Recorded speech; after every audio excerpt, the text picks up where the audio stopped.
I first had an idea that something was wrong in 2018 when I was training alongside another female athlete, and I kept telling her like, oh, I'm really struggling with like this period pain, or like I'm back on my period, or something along the lines of that. And she kept telling me that, you know what, that actually isn't normal, that shouldn't be happening. And she told me that like the females she grew up with and the females that she have in her life don't have those issues, and she specifically didn't have those issues anyway.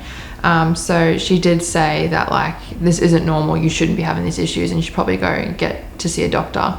But it wasn't until probably 2019 where I was actually diagnosed that I was actually sent to a specialist and informed of everything that was going on in my body.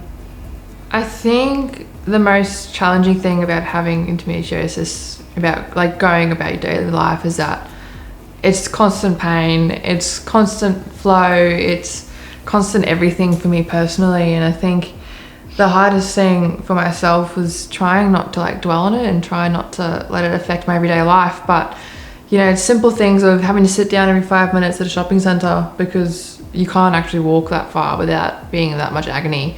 And then, you know, trying not to walk over with like in a little ball to try and comfort yourself. But one of the harder things about, you know, this chronic illness is that the pain that I was feeling out of the water would be worse when I got in the water. Nothing would really settle it while I was training. There's nothing that I could do to make it chill out a little bit just so I could train for 2 hours.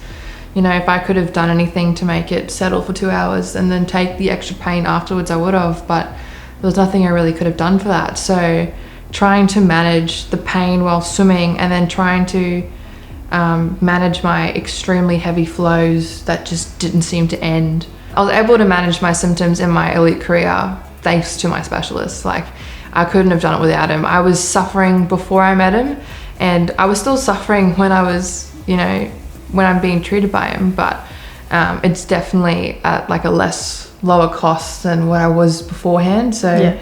If I couldn't have him as my specialist, I think the past 4 or 5 years since having that diagnosis and being treated with it would have been a whole different story.